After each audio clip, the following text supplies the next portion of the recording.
calendar. Click on the calendar, pick a time to meet with them, they'll call you up. Okay. Sounds good. Okay. Welcome all. It's so good to see you all here. A couple of your faces I know, and it's always fun to see those faces. For the rest of you who don't know who I am, my name is Annette Aldridge, and I am one of the leaders here at Limitless Real Estate. I have known the CEOs, well, I guess they're not CEO anymore, you gave someone else. I've known the founders of this company for 7-8 years, and when I met them, I was so impressed. I was like, wow, these guys have it down, oh my gosh.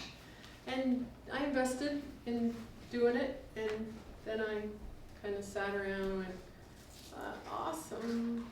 But part of that was my pride, because I was already doing real estate. I already knew how to do stuff, I already had some houses. I thought, that's okay, they're a little further than me, and I'll just keep doing what I'm doing. We'll all be like, you know, rich together later. And I didn't really do anything else. I just kind of sat at my glass ceiling, but I didn't know it was that thing. I just didn't know why I wasn't moving forward. And so when I got reintroduced to these guys, I was like, okay, now I'm doing it. Now I'm making this happen. And it's been a year and a half, maybe even 2 years, and it completely changed my financial trajectory. We went from taking 17 years to flip a house to 1 year. We totally changed what we were doing. We went from having nothing that was providing for us to having 3 things, just because we took their advice on things that they already knew. And suddenly we had 3 of our investments that were working for us. And I'm talking about real estate. This is all about real estate. So these guys have done over $1 billion in real estate transactions. They know their business, they know what they're talking about, they know how to do it, they figured it out. It's nice to have somebody who's figured it out, who's done all those stupid things, and teaches us what we need to do, lets us be as much a part of it or as little part of it as we want to be. And yet they have the answers, they have the track record, they can tell you on paper, this is what you're getting, this is what you're not getting. They're amazing, and they're straight up. We all know real estate can be a little predatory sometimes. And these guys are the answer to that, because their purpose is to create a better world for all of us, to create better real estate, better path to wealth in whatever it is we're trying to create for us, and they don't think it needs to be that way. They think it can be a win-win, and I love that. I love that so much.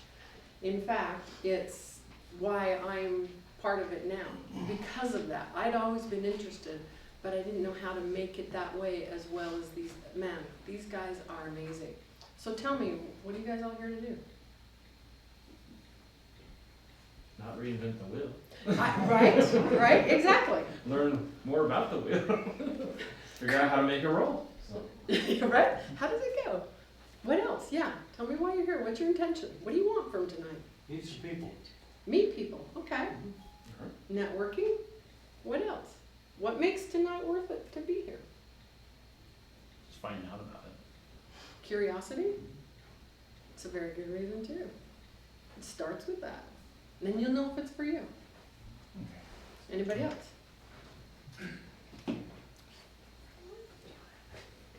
Yeah, come in, just sit right there. Fantastic. Learn that, real estate is very profitable if you do it right. And most people understand real estate enough to know I've got to have a house to live in. And so there's value there. Just translating that into something that functions and helps improve. There is definitely a mindset of this is something concrete, this is something I can hold, well, not in my hands, but this is something you can see, you can feel, you can touch. So it's an asset that people understand as opposed to intellectual property, yeah. Right. Really good. So what do you guys want out of tonight? If we could give you the bestest, most productive use of your time, what do you want to get? Education. Okay, what kind of education? Just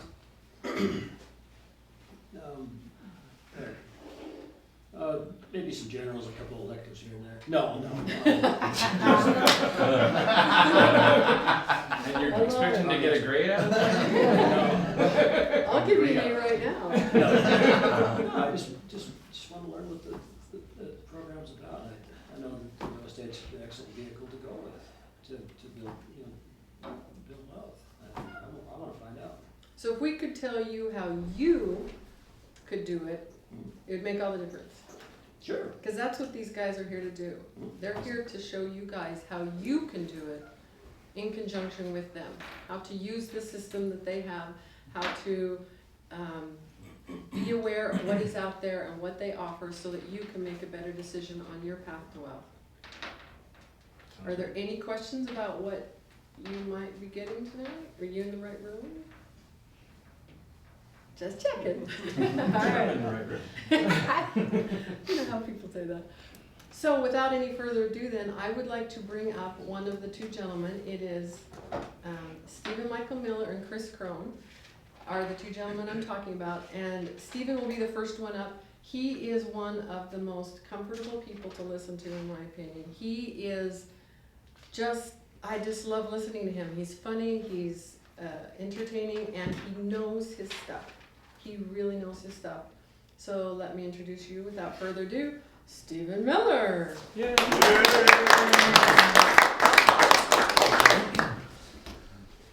Speaking of comfortable, you ready, everyone? Get on your feet, let's jump! No, I'm just kidding. We won't do that tonight. Like, I was ready. I was going to. Put me in coach. Welcome. Thanks for being here. We're here to talk about real estate tonight, and I wanted to start the evening off by giving you some background and history as to why you're here, why we're doing what we're doing, why we are growing, and we'll be growing one of the largest real estate communities, not only here in Utah, but what I believe is going to be in the nation, because of what it is that we're actually doing. You see, I've been in the real estate game now for over a decade, and not only have I been in the real estate game, but we've done a lot of real estate. I have to correct a little bit of what Annette said. She said we've done over $1 billion. We've actually done nearly $1 billion. So we've done a lot of real estate. And most of those homes were in the starter markets. I mean, we're talking about anywhere from $80,000 up to $150,000 on average, that range. So we've done a lot of real estate with our clients and partners. To give you a little background, Chris and I, a lot of you maybe know or maybe don't know, Chris and I met in Germany. We were missionaries for our church out there. We became great friends, went to work, and I'll tell you, I have never worked with an individual who worked me so hard. And I was the senior companion. And this guy put me to work. We got out there, we had a lot of fun, had a lot of great success. And because of that, we had always talked about going into business with each other.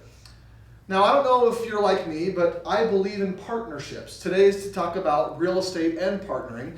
And I believe in partnerships. Chris has been one of those partners that we've had our good times, we've had our bad times, we've had everything in between, and we've learned how to work it through. We've learned how to really rely on each other's strengths. Before we started this company, we worked together in another company where we were selling education. How many of you know that the education arena is a big one? You know this, right? The info marketing, right? And we worked for a company that sold info marketing packages for real estate, stock options, and internet businesses. This is kind of the business in a box. Now, on the real estate side, we were selling packages for some of the biggest names in the industry. People like Robert Allen and Dolph DeRoos and Robert Kiyosaki, right? You've heard of Rich Dad Poor Dad, right? Donald Trump University, you've heard of President Trump, right? Well, he used to and still does real estate, right? So we worked for all these big guru names of the day, and we were selling their education packages. And those education packages would range from $6,000 on the low end up to $60,000, $75,000, right, on the higher end. And people were getting education and mentoring. Some of it would come with even your own personal mentor. And it was interesting to learn what was on the other side of the phone when you called your personal mentor. Any ideas who you get on the other side? Were you talking with Robert Kiyosaki? No. Who would you be talking to? Someone in college, probably. Yeah, some college kid that was reading a script, and he'd ask you a question and say, "So you're excited about real estate, right?" And you'd say, "Yeah, this is great. I'm joining the team, right?" And he'd say, "Well, great. Well, what do you want to do?" well, didn't I pay all this money to you to tell me what I should do, not you to ask me what I want to do, you know? And so you'd say, well, I want to make money in real estate. Well, they'd say, okay, well, here are your options. You can do this, and they, you know, map it all out of all the different choices you have. And then you pick one, and they'll start reading from a script of what you can do and how you can do it. That's the real estate coaching arena. That's where we came from.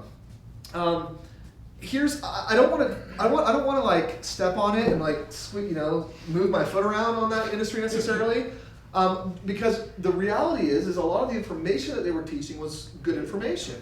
It really is good information. I just learned very early on that most people wouldn't take that information and actually run with it themselves. And I'll tell you why I learned this, or why this is the case. It's because most people aren't really passionate about real estate. Let me just ask you, let's just take a poll. How many of you in this room want to become the real estate guru? Raise your hand. Anybody? We got a maybe. All right. This is yes. This is kind of maybe, I think. All right. So most people don't want to be the guru. Well, what most people want is they want the benefits of what real estate provides, right? Without the hassle of what it can bring, right? No one wants to necessarily go through a foreclosure. No one wants to be the landlord per se. People just want to take advantage of the beauty of what real estate can offer. And because of that, all of those individuals that bought those other packages weren't having the success. They weren't seeing the success. They didn't really have someone to take them truly by the hand and lead them along the way. And so it was interesting. How are you? Welcome. So I quickly left that company. Chris stayed on, became their corporate trainer, and Chris did something that most people don't do. Chris took the information that he had access to from these different programs, and he began to digest it. He began to actually go through, read it, and he distilled it down. He began to implement. Chris does something that a lot of people don't do. He actually takes this information and he implements it, okay? So he started implementing it, and Chris started giving me a call. Chris, do you remember the first time you called me? Yep. Called me up.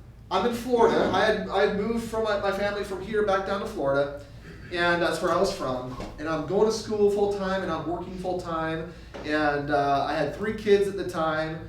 We were remodeling the home that we were living in, building another home. I was kind of starting my own real estate investing a little bit. And Chris calls me up and says, Steven, I'm doing real estate, and your name keeps coming to mind. And I'm thinking to myself, oh, I've heard this sales pitch before. Where have I heard this before? My thoughts are like, Chris, don't sell me a program. That's when you pitched me Primerica. I probably did. I think I did. You're right. So I'm like, oh, okay, not a program. I'm like, Chris, I don't want to hear it. No, I don't know if I said that. But we started talking. We started having conversations, and every 4 to 6 months, we talked about what he was doing in real estate. Probably about a year after we started conversations, timing was right for me. I moved my family back up here. Chris and I partnered together, and we've been partners ever since. And when I first moved back out here to Utah, we had no intentions of starting a company. We were just doing really good real estate. We were bringing on partners, doing more real estate, bringing on more partners, and it was just fantastic. And what happened was kind of the natural progression of things, I think, of what would happen in that scenario. People started to get wind of what we were doing. And I remember the first time Chris randomly got a call from some guy who said, hey, I know that you've been doing real estate because my friend has partnered with you, a friend I've known for quite some time. He's partnered with you. And he told me that it's going really, really well for him. He's actually showed me his bank statements, and this looks really good. It looks exciting. Will you teach me? And these calls were started to come in like once a week. And our knee-jerk reaction was to say, no, we don't want to teach you. Why don't we want to teach them? You don't want to become the system you just came from. Yeah, we didn't want to be, no, not even competition. We didn't want to be those guys. Like, we understood that industry. That industry, the normal industry, the coaching and information industry has like a 2% success rate. It's ridiculous. And so we said, no, we don't want to be those guys. So we kept on saying no, and kind of, we're saying we're good, we're just doing our system, and it's working really well. And if you want to partner with us, that's great. But if not, we're, sorry, We're not going to be those guys. Until finally, these calls started coming in like once a week. Like once a day, not just once a week. It started ramping up and coming in all the time. And Chris and I and Kevin, one of the other founders, we got together and we started talking and saying, okay, there's a real need in the marketplace. People are looking for a solution. People want real estate. People don't just want real estate, they want profitable real estate. They won't do it if we teach them to do it on their own, all by themselves. So can we create a different system? Can we offer up our system that we've created? Can we give them some more hand-holding than what's normal? Can we not just teach them, but show them and give them scripts and do things differently? So we started that process. Fast forward now 10 years later, we've got thousands of clients who have transacted thousands of properties. And the reason why we have flipped the industry on its head, why our success rates are so high and theirs are so low, is because we've taken a different approach. Now it's interesting because when we first started this system out, we were all about just, we'll do it for you, we'll do it for you, we'll do it for you. And I learned something. People don't always know what they need. They oftentimes think they know what they want, but they don't always know what they need. We were trying to shove down their throats only what they needed. And what we learned is what people kept on going to these other companies still and spending $50,000, $75,000 on education only to not have a good experience and then come back to us later and say, okay, we're ready. Now let's do some real estate. And so because of that, we really built this robust system. A system where it's all about doing the right kind of real estate. It's all about not just doing the right real estate, but also teaching and showing you how to expand your portfolio beyond yourself. Because here's the reality that I've come to know. Every one of you in this room, no matter how much capital you have or no matter how great your credit is, at some point in your investment career, you're going to cap out of your own resource, right? It's just going to happen. If you're doing enough, first of all, you can only put up to 10 homes on your credit, right? So your credit's going to be maxed out at some point. And if, unless you are a multi-trillionaire, your money will probably run out at some point too, right? So when that happens, how do you continue to invest in real estate without any of your own money and without any of your own credit? And that's what we're going to really dive into tonight. So what I want to do is I'm going to bring Chris up in just a minute. Chris is going to jump into what we're doing, the markets that we're in, here local real estate that we're doing, what we do inside of our community to really help you understand the power of the Limitless real estate community and what that brings to you. We actually today, we just finished one of our monthly trainings and it was phenomenal. Can I get some feedback from those that were there? Anything that, what would you say? What are some of the things you learned? What's some feedback? We went and walked through a property that Chris has had with a partner for years and walked us through, the highs, the lows, the awesome things that can happen with a rental property and what some of the key fixes are to really boost the marketability and get the most bang for your buck, replacing things that don't need to be replaced, Yeah. and what you get the best bang for. So it was an awesome opportunity. Awesome. Mitch, you're working on a couple deals right now. Is that information useful for you to apply immediately? Very useful, yeah. Awesome. Good. You had something too, Vaughn? Sure, the mindset, just understanding that that's probably the most important part of real estate is what's on up here, the real estate between our ears. Absolutely. I think it's so funny that most programs that I've seen, they focus on the tactics, right? They focus on the vehicle. And the vehicle's important, I think. The vehicle, it needs to run. It needs to be able to get you from point A to B. Yet, more important is the driver. This is what you're talking about, Vaughn. More important is learning how to handle that vehicle. Because I could put a Gremlin in the hands of a amazing driver, and I could give a Ferrari to someone who isn't as good of a driver, and the Gremlin will be the Ferrari all day long. Why? Because the driver understands what to do, how to turn it appropriately, how to take that corner, how to drift, whatever he needs in order to run that course the right way. A big part of what we do here inside the Limitless real estate community is to talk about real estate, but I think even more importantly is to help you with your mindset, your financial aptitude, because once you've dialed that in, all of a sudden the sky's, I shouldn't say that, there is no limit. You're limitless in what you can do financially speaking. Real estate is a tremendous vehicle. So if you would, go ahead and get on your feet and help me welcome up Chris Crow to talk about that vehicle. Come on.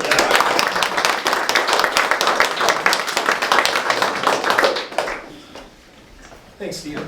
Appreciate it. How are we doing tonight? Pretty good. Awesome. Man, excellent. So what do you guys think about real estate? I like the idea. Sucks, doesn't it? Sucks. Yeah. Real estate really, really sucks. Oh, you think I'm joking? No, real estate really, really sucks. Hey guys, thanks for coming tonight. What do I mean by that? What do I mean? Bridges It break has down. its downs as well as its ups. Yeah. It throws Wow. Plumbing, yeah. Most people fail at it. There are only two people that succeed at it. How many? Either the person that bought something, hold it for 30 years, and then says in hindsight, I'm a genius. Did you know it along the way? No, it just happened. What happens if you own land or real estate for 30 years? It tends to what? It goes up. So guess what? People become accidental millionaires all the time in real estate. So you have your accidental millionaires, and then you have your on-purpose millionaires. Does anyone know how long it took for me to become a multimillionaire in real estate? Anyone in this room? 4 years. 4 years. I was not really fond of the 30-year plan. Is anyone here open for a little bit more condensed and truncated plan? Maybe not a 30-year plan, maybe a 5 or a 10-year plan? Uh-huh. Yep. Okay. I want to talk about that kind of plan, and I hope I didn't offend too many ears when I said the word sucks. It's probably the worst bad word I know, and so when I get really fired up, I say Well, sucks. they didn't. You'll have to forgive me a little bit, Making okay? sure your vacuum's in homes, so. Correct. I'm not talking about vacuums though. I'm just using a derogatory term for what happens when you do real estate the wrong way. All right. Thanks for trying to justify for me. I like you a lot. This flip chart sucks. Not the word of the day. You've been to Limitless. It's like, Chris, that's 10 times, bro. Before I talk about real estate and exactly what we're doing, But never even real. let's just get really clear on society's plan. Society does have a financial game plan, doesn't it? Yeah. Society says that when you are in grade school and middle school and high school that you need to get good what? Right. And you need good grades so that you can go to college. And you go to college so you can get a piece of paper that says you're smart so that you can go and get a better job that you're going to work at for how many years? 40 years so that you can retire poor. Now, it's not a bad plan. It keeps us alive. It puts food on the table. It keeps a roof overhead. And most of us live check to check. And in the meantime, even though we know that we don't have enough money, we're being told that we should do some things with our money. Real quick, what are we told to do with our money? If we have a little bit of extra, we should put it into a Retirement plan. savings. 401. We should put it into a 401 and a IRA. I'll call a CD savings. Okay, and we should also try to pay off our, we're going to try to pay off our house. So we want a free, clear home. And of course, we want to be debt free. These are the things that we are taught to do with money. Now, I want to ask a question. Does this work? No. Yeah. Why doesn't this work? Who's got a calculator? Inflation. Who's got a calculator? Take the average income in this country is $44,000. Just take $44,000 and how many months are in 40 years? 480. Thank you. Multiply 44,000 by 480. And you get the magic number of 21,120,000. how many million? 21. Okay, now let me ask you. Is this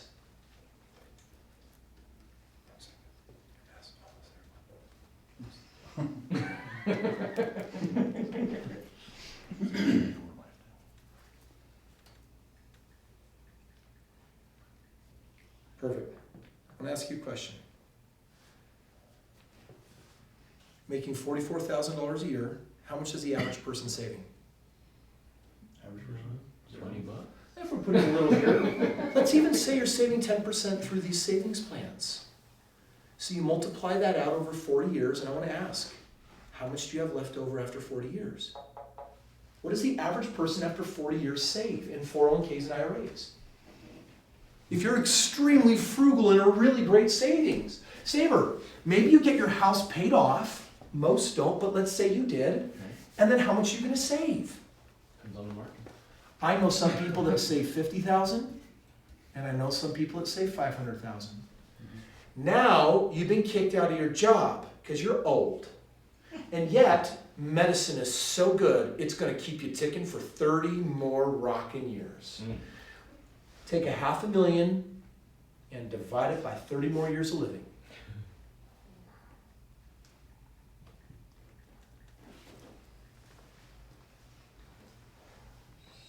$16,000 a year. Yeah. How many of you can live comfortably on $17,000 a year? Do your expenses go up or down when you get retired? Oh, believe us.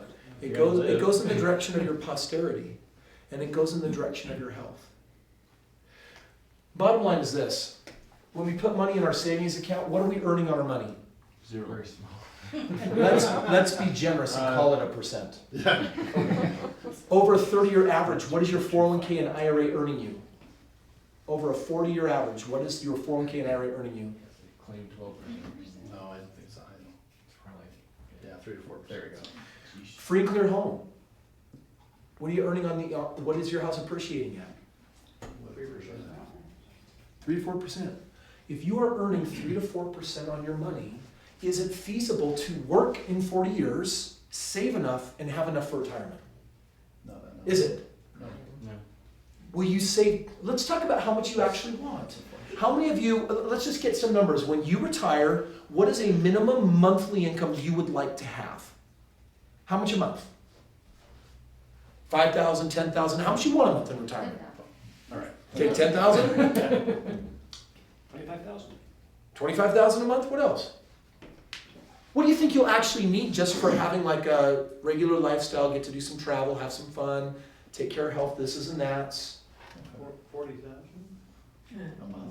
6,000. Let's just say you wanted $5,000 a month. We'll go with that. And we're gonna say that you could have your Social Security on top of that and maybe a little something else.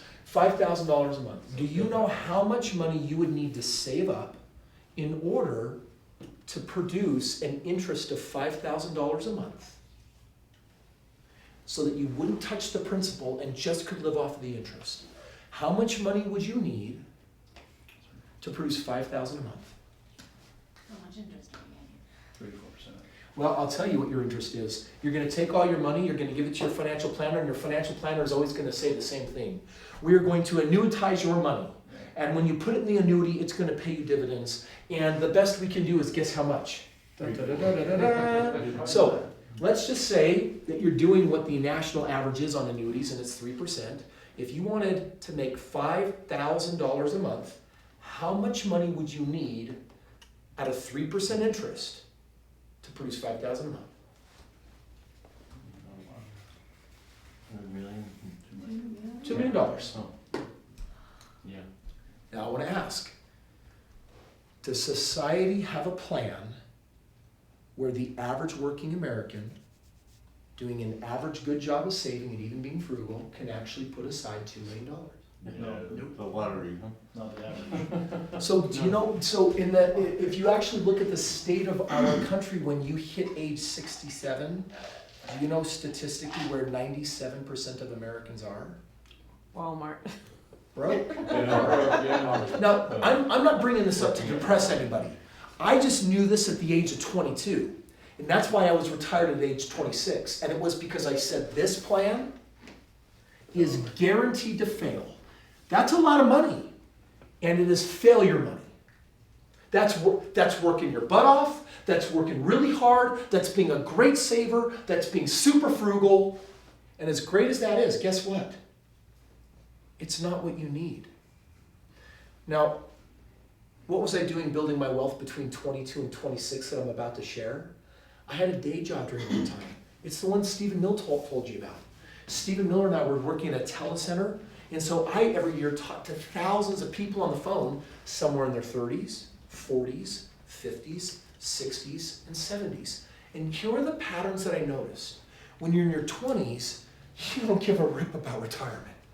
You're not thinking about it, you're not planning for it, you're focused on college, and you're focusing on fun, maybe starting a family. When you get in your 30s, you can't think about retirement. You're too busy upgrading your lifestyle with your post-college job and the minivan and the kitty cues out of the way. And so now all of a sudden life gets really busy and you now go into debt for cars and houses. And by the time you get in your 40s, you start sweating bullets a little bit. You're still busy with teenagers and all the stuff going on. But in your 40s, you are distracted from the real picture, hoping your 401k on a prayer will be what you want it to be. And then you hit your 50s. When I would talk to the people in their 50s, there was a dramatic change in their personal energy. They started to get cynical because they were starting to do the math of life. It took them 30 years before they did the math. When they got in their 60s, they started becoming a little bit ill-tempered and crotchety.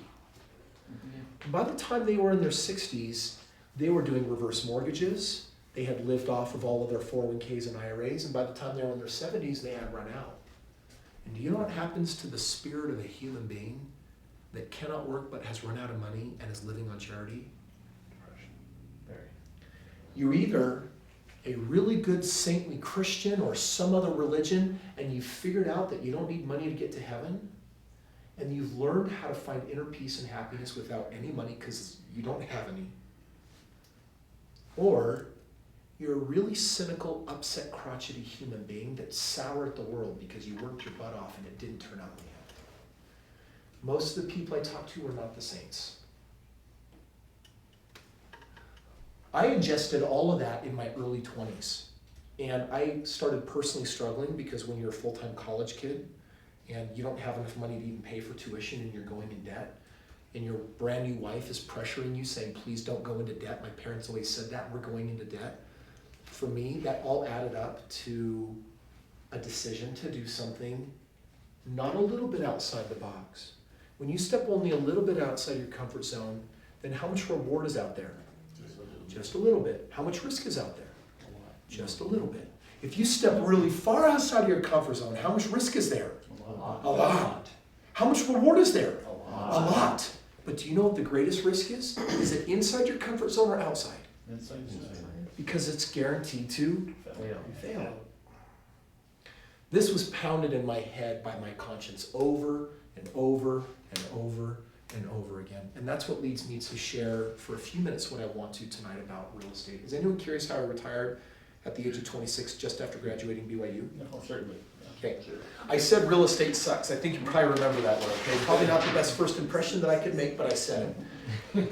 And what I meant by that is this. When I went to college at BYU, I decided my whole life I wanted to be a doctor. And when I finally got to college, it was time to enroll in my pre-med classes. And I fell flat hard on my face with the inability to get greater than a C in chemistry. And when I went after chemistry a second time, I got a C-. And so my advisor sat down and said, Chris, you are not going to be a doctor. You have 10 years of science ahead of you, and you're kind of failing at the basics. And I'd had a blessing when I was a child that said that I should seek a profession that came natural to me. And I think I did the math, and I realized, all right, this is it. So I think you're going to find with me that there's a lot of things I'm not good at. But one thing that I'm really good at is math. In fact, when I knew I couldn't be a doctor, I thought I might want my MBA. And so I decided to take those weeder classes. One of those is stats. And BYU is known for its stats class being like a horrible weeder class. Oh, it was playtime. I never did my homework, and out of 200 students, I got first place, first prize at 107%, and they based the entire curve off of me. I love math. I really like math. The reason why I share it with you is because as I jumped into the world of real estate, I realized that real estate is just an equation of what? It's an equation of math. I created, I had mentors in my life that were telling me, well, Chris, you should do apartment building, you should do flips, Chris, you should do rentals, Chris, you should. And all of a sudden I had all of this advice, and I tabulated 31 major real estate strategies, from tax liens and tax deeds to wholesaling. And I asked this question, which is best? And apparently that made me a weirdo, an anomaly, because when I asked my mentor which is best, he said, I've never been asked that before. Whatever deal's in front of you. I said, no, it can't be. And he looked at me and he says, why not? I said, mathematically, that is not a sound answer. It was like I had a mission companion in the field in Germany.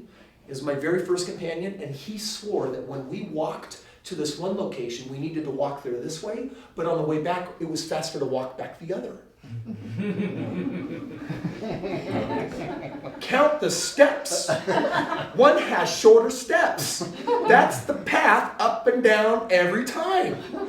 Couldn't convince him of that either. You gotta So, count the cars, the cars, all the other things have changed.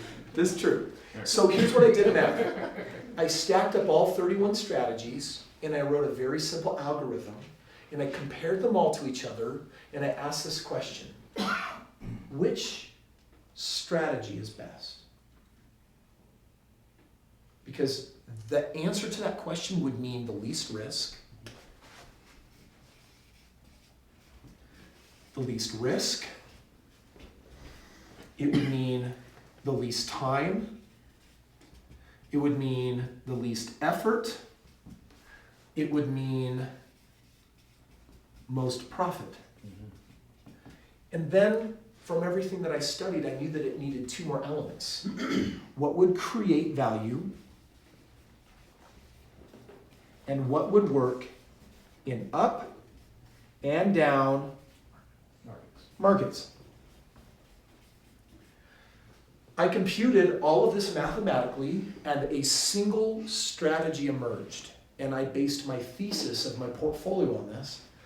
So while I was going to school at BYU, I started with one home, and the second, and the third, and the fifth. And by the time I graduated, I had 25 properties. I was making $12,000 a month. I quit my job, and because I just graduated, I did not know what to do with my life, because the answer worked really well. How many of you want to know what the answer is? Can I just save you like a couple thousand hours and just digest it into a really small, can I do that? Yeah, sure. Do any of you like shortcuts? Oh, yeah. Listen, I don't know if you like me by the end of this presentation, but at least maybe give you some thoughts to think about. Is that fair? Yeah, sure. All right. I was wanting to know, based on these 6 variables, which strategy was best, and this was the answer.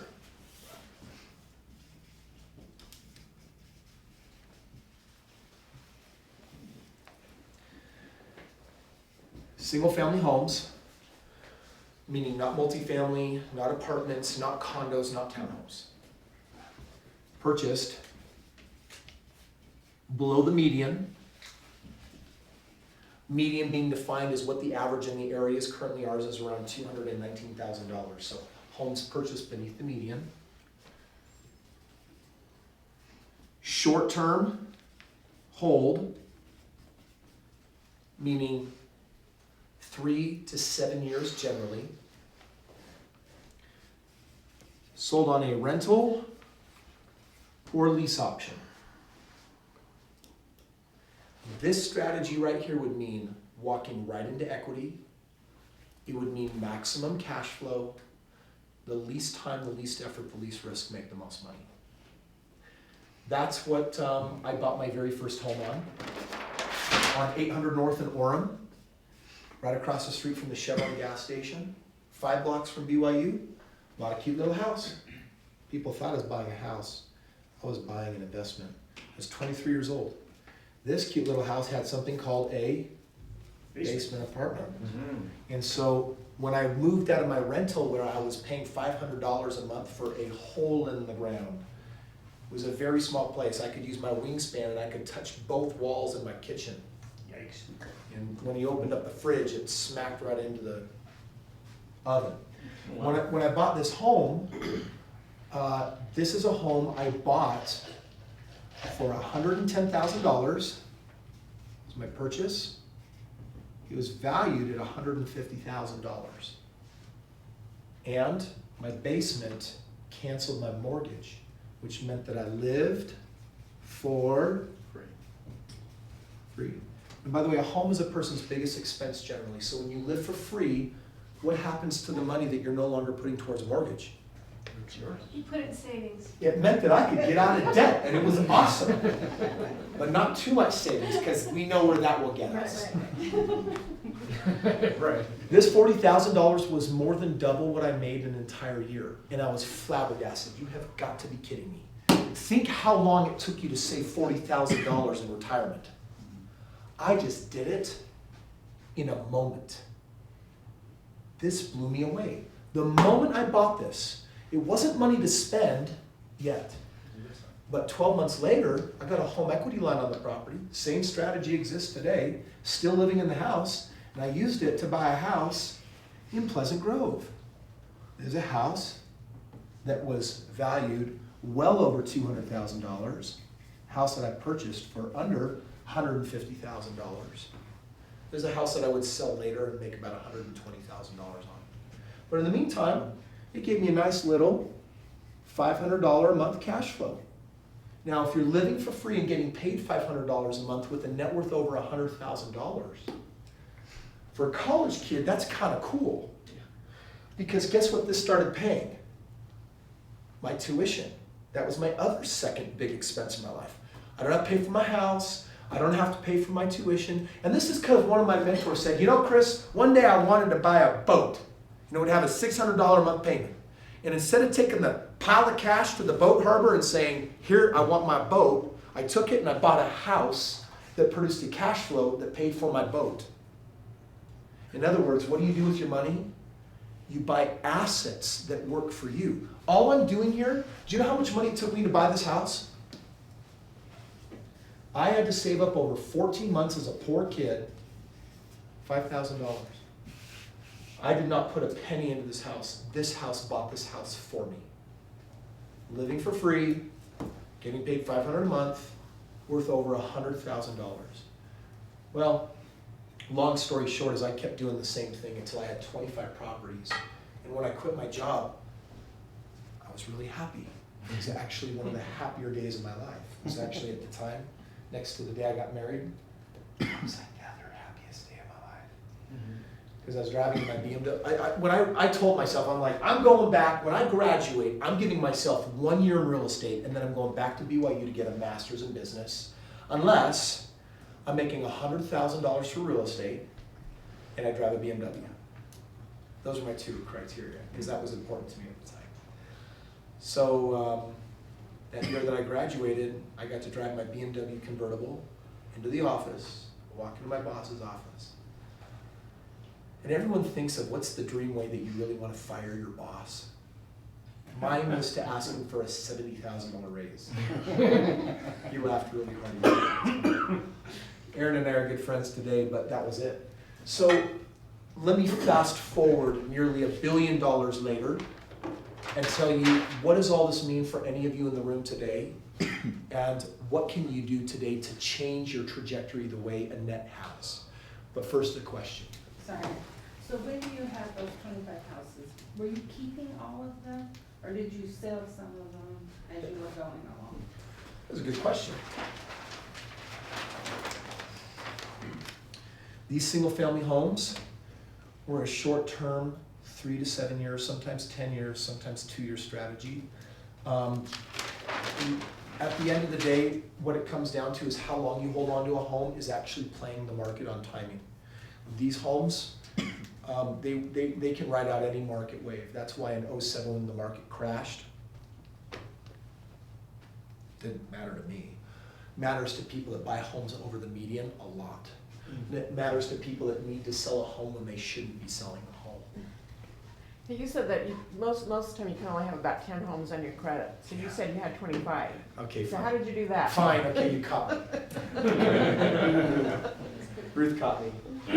I want to be really clear with everyone. I think it's ridiculous for any one person to think that they need money or credit to buy real estate. I just want to make sure we're on the same grounds that all of you possess. I don't care whether you got a lot of money or no money, you possess the ability to transact real estate when? Now, just because you have a lifetime of training that says if you want it done right, you need to do it Yourself. even though that's your training and that was my training, I walked away from that training before it drove me mad. Because I was a full-time student, I had my 25 homes, and there was a second reason why I quit my job. Is because I hadn't automated my real estate yet. Today, all of my homes are automated. What that means is that I can manage my entire portfolio in less than 30 minutes a month. Usually comes in the form of an email. Like for example, one of my a lady from a property management company in another state left me a voicemail. And she asked me a question. I will refuse to call her back. That would take too much time. I will wait for her to remember that the prescribed function of the system is to send me an email where I can type in a Y or an N as a response because I really value my time. In other words, that sounded really conceited to me. Systems. While there's many things I'm not very good at, the one thing that I'm really truly good at is systematization. Real estate is a decision of ones and zeros and systems. That's all it is. What Stephen and I are doing tonight, and what some of the people are doing here that invited you here, is we're offering you access to a system. And the purpose of the system is to help you do in real estate intelligently the same way that we did. But back to your question. How did I actually buy all those homes? Did I actually put 10 homes on my credit? Nah.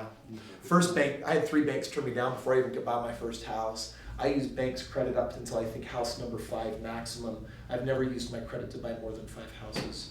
And even though I have amazing credit now and could buy lots of things on it, I still don't do it. Because what you learn in real estate is all you're doing is putting together resources and putting a deal together. And I make room for lots of people to play with me. So Annette was telling me about my house in Pleasant Grove that's mid-process being fixed up. I've made over $100,000 on that house. I did not put credit in it, I didn't put any money in it, and I haven't stepped foot in that house for 10 years. So it's kind of a blast from the past to walk through today. So how did I do that? Well, I'll share it with you. When I bought my first house, my father-in-law had some comments for me. He lived on the East Coast while I was going to school here, and I had married his daughter, and I had sold him on the dream that I was going to be a doctor. So there was some expectations to fulfill until a few months later I said, I'm too dumb to do that. Yeah. So then, a year later, I'm buying a house, and he kind of pulls me aside. He says, Chris, you don't know what you want to do with your life. You have no concept of career. You're buying a house. Doesn't that seem a little bit wrong? I'm sure I'm dramatizing the way it actually went down, but he wasn't terribly happy. So I bought that house, and he just thought I was kind of crazy. A year later, when I bought my second house, my father-in-law put his nose in again. He's like, are you guys getting a divorce? I was like, no. And I think I just got downgraded in my reputation with him a little bit lower. And then when I bought my third house, he just, I think, kind of chalked me up as crazy, and I decided I probably shouldn't talk to my father-in-law about what I'm doing anymore. Wasn't talking much to anyone about it. People got weird about it. A college kid doing all this stuff buying houses, it just seemed too big for small britches. When I bought my fourth house, I was frustrated because I didn't have the money for it. I wasn't ready to pull the money out of my houses to buy it yet. The banks wouldn't allow it yet, but I had such a juicy deal. And the weirdest thing happened. My father-in-law came back from a trip from, I think it was the Bahamas. He said, on the phone, he said, Chris, I had a dream about you. I thought, that's kind of weird. He says, in the dream, I was doing real estate with you. I said, that's really weird, especially based on all your comments the last couple of years. And he said, just tell me what you're doing. I told him about my 3 homes. I told him about the house that I wanted to buy that I couldn't. And then he said the most surprising thing I did not expect. If I gave you the money to buy that house and you did all the work, could we split that and just see how that goes? Sure. It was Christmas morning. I was so happy. I found a way to buy my 4th house, and I thought, ooh, I'm going to sacrifice half the profit. what would you have said? Oh, yes. Yeah. Versus not doing it versus doing it. Yeah, exactly. So guess what? We did that deal. It was awesome. So you know what he said? So no one- Let's do it Let's do it again. again. Yep. And again and again. 6 houses later, I had bought a total of 10 houses. And I was a senior at BYU at the time, and I was daydreaming because this class was really easy and I really understood the concept really well. And I just started thinking, I got so lucky. Dang it, I wish I could get lucky again. I mean, seriously, a father-in-law willing to back me on doing some deals? Pretty good. I really wish I had some more father-in-laws. And I started thinking, how can I get more father-in-laws? I could move to Rocky Ridge. There you go. Yeah. Bad joke, I apologize. Bad joke, not okay, not okay. But I started extrapolating and thinking, do I have father-in-law-like people in my life? Sure, I got people, executive of this company, a dentist of that thing, that have been just kind of poking their nose and asking, what are you doing? And I decided that week, I'm gonna take these 4 people to lunch. I bought them lunch, I sat down, I showed them my 10 homes. You know what they all said?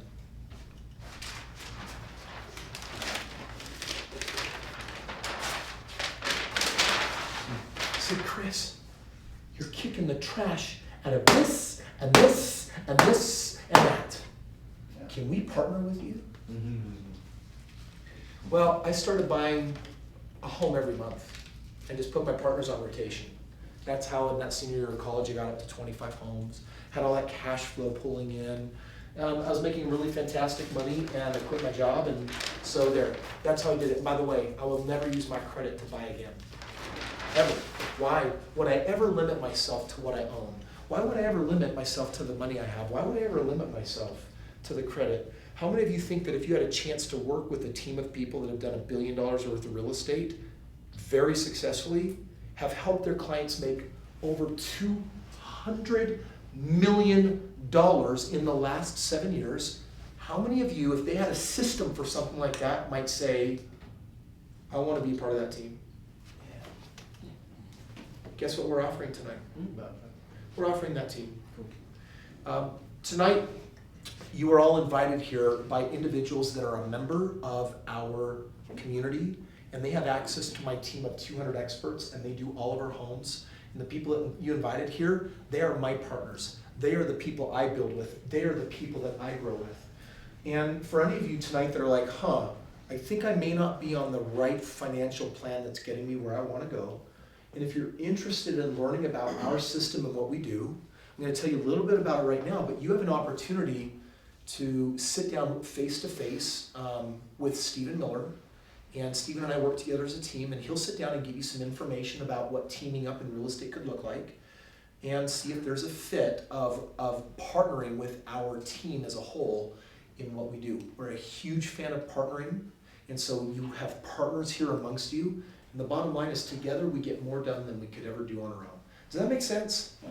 Yes. Stephen, you hanging out back there somewhere? Yes. Thank you.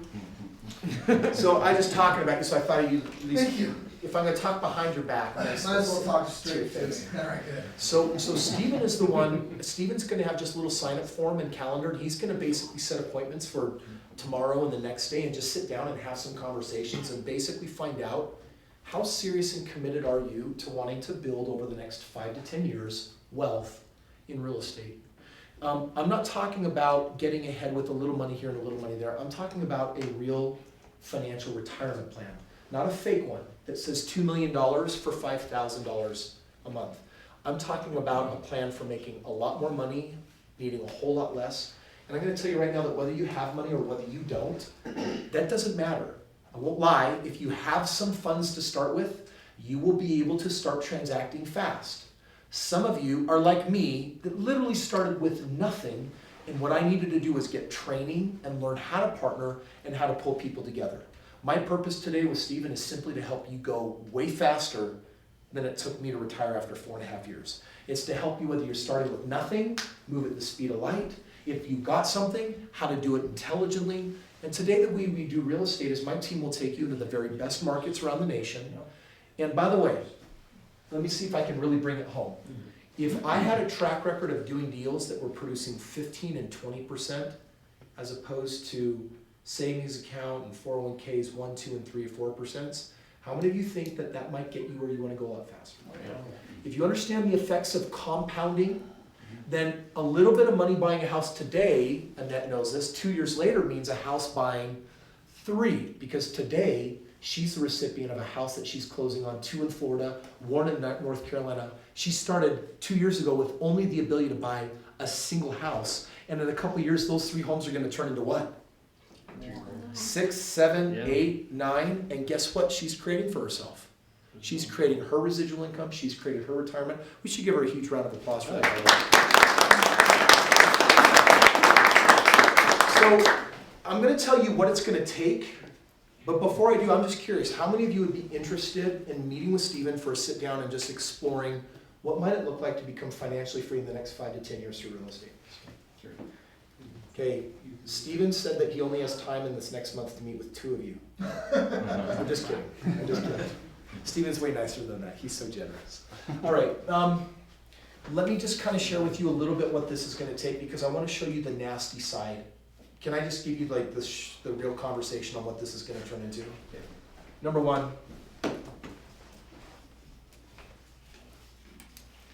What is this first one? Teachable.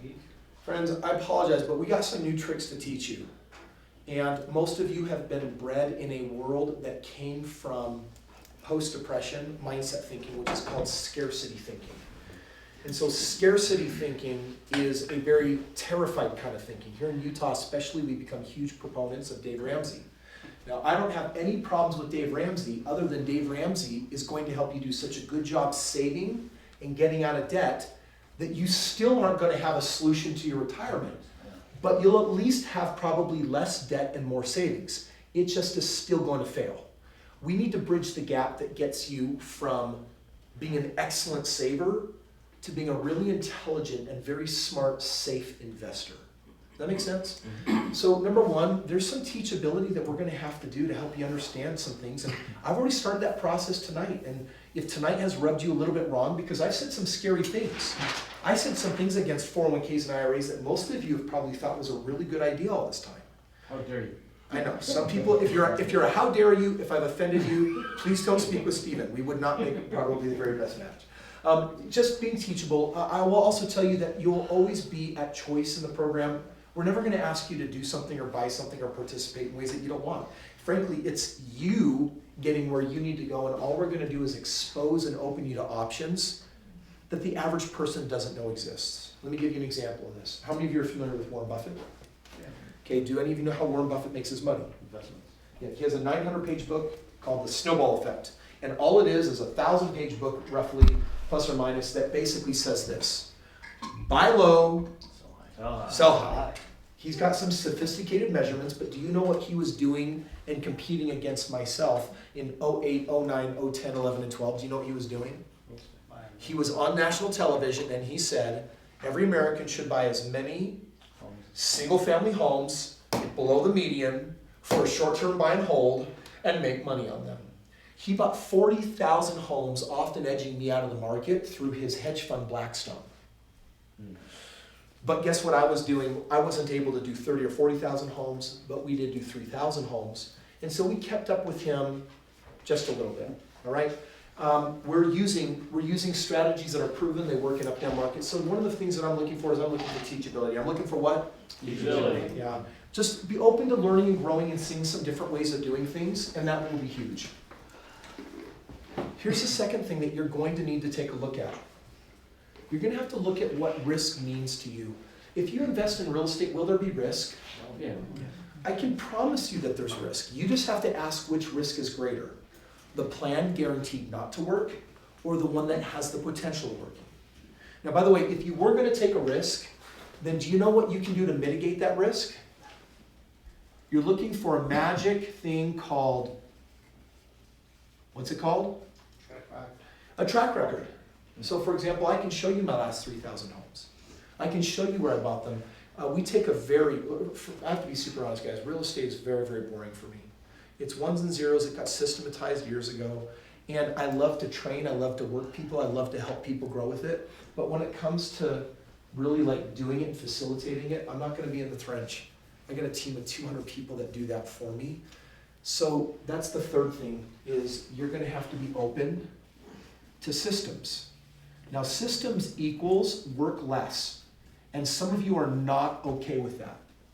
Some of you feel like you need to swing the hammer, or need to get on a plane, or walk through the house, and we'll always let you do as much as you want, but I want you to understand that my system is all built on the least time, maximum safety, and making the most money. Does that make sense? And I kid you not, some of you in this room, who are my do-it-yourselfers? Be honest. Fess up. Fess up. Okay, you do-it-yourselfers, you sometimes cause me the most problems. Because you like to get involved where and when you don't need to be involved, which is why I created number 4. I want to help you be smart in what you're doing. In our Limitless real estate community, Stephen and I have monthly trainings where we're going to come together all day. Once a quarter, we're going to get together for 3 days. And what we do during these education times is we're cramming a lot of information. Like, for example, who is part of our education today that's still here? Let me ask you, did we talk about how to find partners? Yes. Did we talk about how to find people with money? Yes. Did we talk about what you say to them? Yes. Did we tell you how to get them in front of one of my coaches that will say all the hard stuff to help persuade them on how awesome our deals are? Right, so let me ask you, did we share systems today? Okay, so what we're gonna do here is, I wanna educate you because this will help you do-it-yourselfers calm down and chill a little bit, okay? So you can make good, educated, super informed decisions. You can get as involved as you want. Please don't be offended unless you choose. And then afterwards, I have a team that's going to do the work. When you go and look at our homes, how many of you, Vaughn, you've looked in the last several months at several of my homes for sale. Right. Have you noticed a pattern in my fix-up model? Oh, yeah. Have you noticed systems and how, and like, it's always the same color paint. It's always the same color carpet. It's always, the same, right? Oh, yeah. Okay, so years ago when I started helping people, I didn't have systems. And I was going out to the properties with you. And I started getting frustrated and irritated because you all kept asking the same questions. And I found myself repeating myself a lot. And you know how they say there's no such thing as a dumb question? I was starting to feel pretty dumb because I didn't write a book. So the first of the 3 books that I've written, this one's not the bestseller, but this book has, we've moved probably 70, 80,000 copies of this book. It's called The Straight Path to Real Estate Wealth. It's part of educating you. It's part of working with you. It's part of helping you, because bottom line is, how long will it actually take you to do this system? I'm going to pick on Annette. Annette, right now you're buying how many homes? 3. How much time, even though, so you're new to working with my Done For You team, how much time are you really putting in with Rodney and the team to actually move forward and buy these homes? Probably I've spent an hour over the last 3 months. Okay. So she spent roughly an hour. Now, if she was a true do-it-yourselfer, she'd probably come and spend 3 or 4 hours. But Annette and we have a 7-year rapport. And that means that there's just a lot of trust. She knows a lot of the people here, and I've got great, competent people. Rodney's been with me for almost 10 years. So we've got a really great system. So I'm looking for people that are teachable, people that understand that there will be risk, but we have a track record. I'm looking for people that are willing to step into systems so you don't always have to be the component. Real estate is all about leverage. All about what? Leverage. Make your money work for you. In a 401k, it doesn't work for you. In a home equity line, it doesn't work for you. In real estate, it works for you. It's all about at some point, you got to stop going to work and you got to put your money to work. And when your money's working for you, so that equals work less because your money's working harder. And the last one is, Stephen's going to talk to all of you about our Limitless real estate community, because we want to show you how we're going to educate you. If you decide to partner with Vaughn, if you partner with Annette or Mitch, if you partner with me and Stephen, as you work our system and team, one of the greatest casualties we have of everything that we do here is that we need to keep in good touch with our partners, keep you educated, and keep you knowing what's going on with the property and the reporting, because as long as you're seeing what's happening over time, you're a fan, and when we come back and I say, guess what? It's time to take this property and turn it into 3, I want there to be a nice big smile on your face that says, okay. Here's the last warning I'm going to give you before you decide whether you want to meet with Stephen. And real Chris, before you do that, for those that want to meet with me, I think, I was gonna pass this around, but I think it'd be easier if you'll just text me. I'm gonna put it on you, because I'm not gonna hound anybody. But if you want to meet with me after he's done, he's writing my phone number up right now, shoot me a text, and we'll set up a time. Is that the right number? That is exactly right. Stephen Miller. Band. Band. All right, 691-8909. So here's the last thing that I want to say. It's okay if you're texting him right now, by the way. If you know that you want to meet with him, then I'm not offended if you are on your phone texting while I'm saying my final thoughts here. Here's the last thing I want you to know about real estate. Real estate is a business. It's a what? It is. And businesses have expenses, right? Yes. So by the way, one of the expenses, and all your expenses in real estate are write-offs. How cool is that? Pretty cool. It's all cool. But one of the things that I want you to know is that you can own a home and everything is going the way we want, and then the AC unit dies. Does this happen? Do things wear down? Do things dilapidate? Yes. We have accounted for it. We're ready for it. But when it happens, when you're new at the game, you have a temptation to show up how? Oh! Don't do that. I love you. You're going to have to fortify your mindset. One of the most important things, half of the time we spend training you, do you know what half of it is on? How to think like a millionaire. Let me ask you, Mitch, did we do some training today on how to think like a millionaire? Sure did. Did we do belief breakthrough? We did. Yeah, absolutely. We were clearing the path for you to get out of your scarcity, fear-based mindset that says, I don't have time, I'm not smart enough, I don't know how, I can't do it. And we got to help get you out of your way. And so this is a really important part of what we do. Is it's one thing to be teachable, but the other is I need to help mold you into a person that knows how to be comfortable with a $1 million portfolio, a multi-million-dollar portfolio, because it's not about being rich. But if you want to develop a level of freedom, you are going to have to stretch and grow the way that you think and look at life, because successful people think very, very different than scarcity-based people. And that needs to be adjusted. Not everyone's willing to adjust that. It's a little invasive at times, it's uncomfortable. I mean, a lot of people, frankly, just don't like looking at their crap. How many of you know what I'm talking about? Germans love looking at their crap. In the East, they had toilets, they had observation decks. They would observe. Then they didn't need to go to the doctor. Shouldn't say that.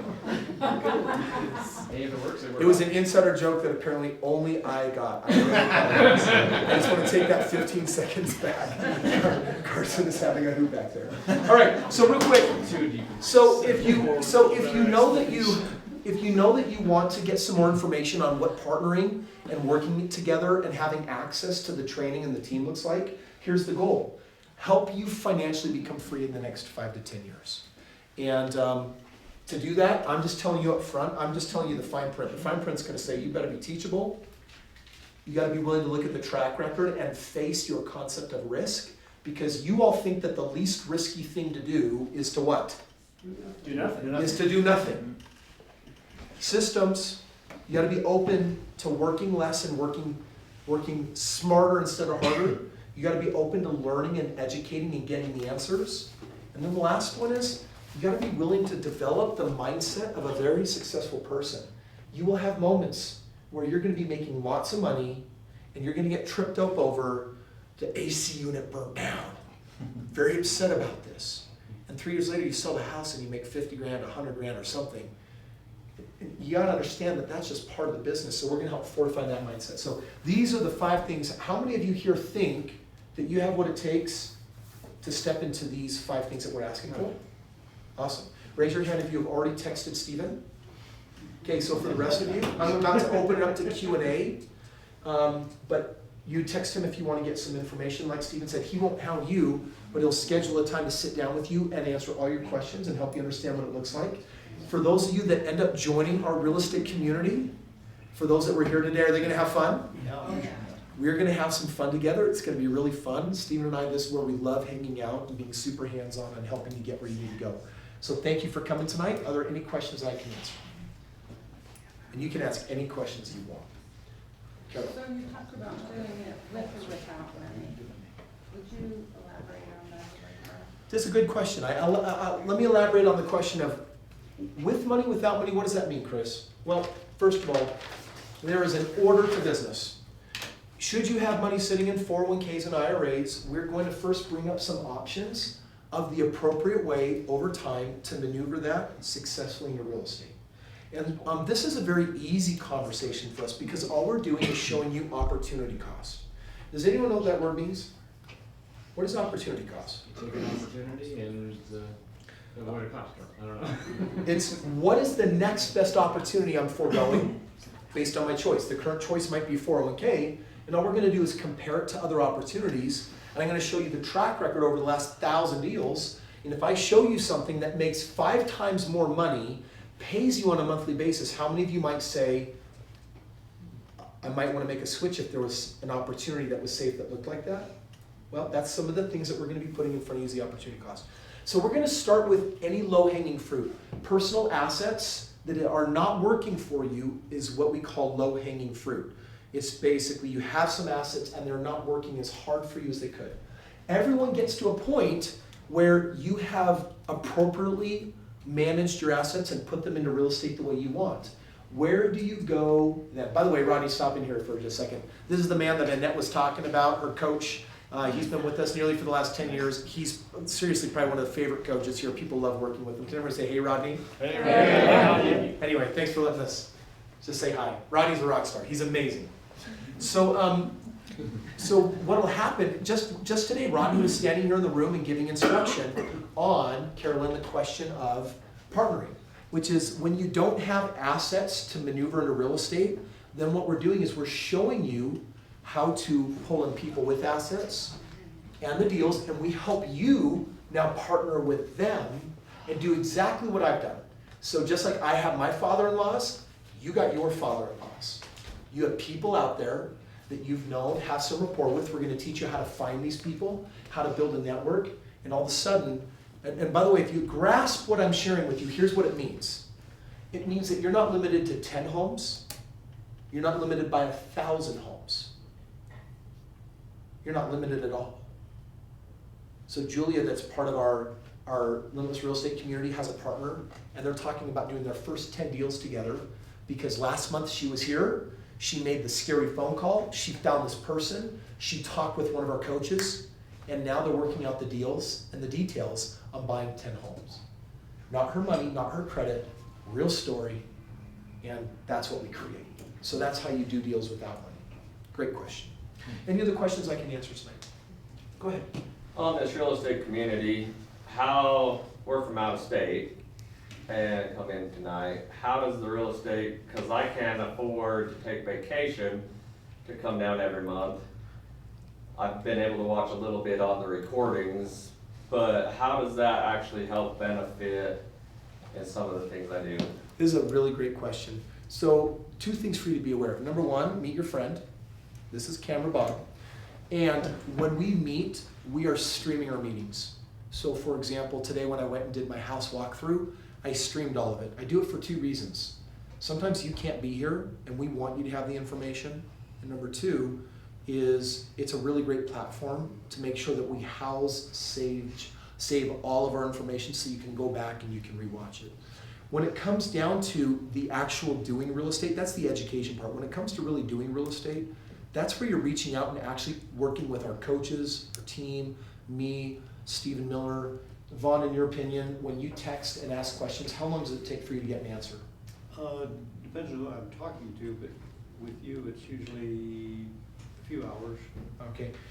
In other words, what we're doing is everyone is in a different place in the program with the real estate that we're doing. So we customize what you need to make sure that you get it when and how you need it. And that's how a lot of it's going down. Great question. Go ahead, Can I Mitch. speak to that? So I'm from Idaho Falls, and I come down quite often, but from being on the outside of it, the community's been extremely helpful when I needed advice or tips on setting up rentals, and another plug for Chris's Straight Path book. When I came into the community, I devoured that book, set up my first rental property in a compassionate financing setup with the help of the community. They hooked me up with the contracts, and I was able to take that and make sure that they were all sound and everything, and got all the advice I needed on how to set things up. And so being on the outside, this community has helped me achieve so many goals when it's come to real estate. Yeah, I appreciate that. And I will also throw in there that when it comes to my team and the real estate deals we do, of my 3,000 clients, probably more than 2,000 of them live outside of the state of Utah. And so we work with people in all 50 states, and so we're helping them do real estate wherever they're at. I think, again, it comes down to those 5 points. Are you willing to do them? Be teachable, go through. And then we're always giving you action steps. We're always giving you what you do. And that's on you to make sure you're showing up and doing it so that we can get interactive and be helping each other. We also have our weekly real estate call. And so people from everywhere hop on that. We're talking about our deals. We're asking questions. Doing real estate really comes down to a couple of things. The biggest reason why people don't do real estate is this: no money, no credit, no deals, no how. Those are the 4 things that keep people. Those are the 4 biggest concerns in real estate. We show you how to partner with people. We show you how to partner with people. We do all of the deals. And we help you every step of the way when you have questions. So, great question. Thank you. Appreciate it. Any other questions tonight that I can answer? Go ahead, Carolyn. So the classes, are those something that everybody would go to, or Just community do you members. pick and choose? We do a good job informing you about all the different opportunities. And my experience is that when you're really game on with your real estate, there's a couple of different ways to play in the community. Some people are really active and want to soak up all the education that they can. And frankly, there's other people that take a back seat and they're just working with the team and doing the deals, and they're playing a super minimalistic way. And frankly, we've customized it to make sure you can play however you want to play. Great question. All right, friends, I want to thank you for coming tonight. I'm going to hang out if you have a couple more questions. You guys have been really great to be here tonight. I appreciate it. Thank you all the people that decided to come and invited you to be here. Give yourselves a round of applause. Thank you. All right, my friends. How many of you have texted Steven? I want to know how many appointments he's going to be roughly looking at here. Okay, awesome. So what will happen is Steven will talk with you, and then you'll probably get a chance to talk with me and decide who we're going to be playing with, partnering with, working with, and we're going to have a lot of fun. Steven, your phone should be lit up with some appointments. It is. We're gonna start setting those. So I'm gonna be computer right now. Come on over. All right, guys. Hey, thank you for coming tonight. Appreciate you guys. Have a good time. Thank you.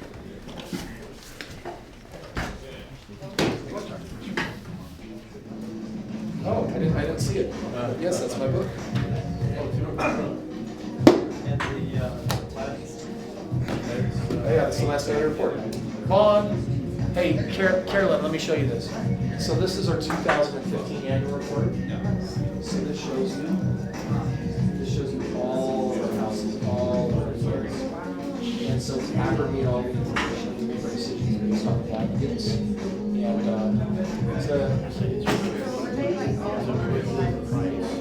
And we go into very specific